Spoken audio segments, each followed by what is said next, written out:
स्वामी, ही गोष्ट खूप खरी आहे ना? जगात नवस न करता पावणारा देव कोण?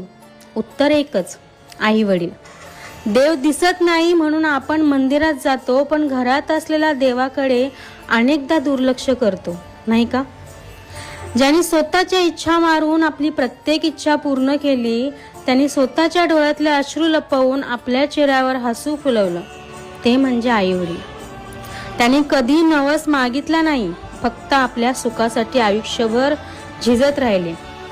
म्हणून देवाला फूल वाहण्यापूर्वी आई वडिलांच्या पायाशी प्रेमाने नतमस्तक व्हा, कारण ज्यांच्या घरात आई वडील हसत असतात त्या घरात देवाची कृपा आधीच झालेली असते.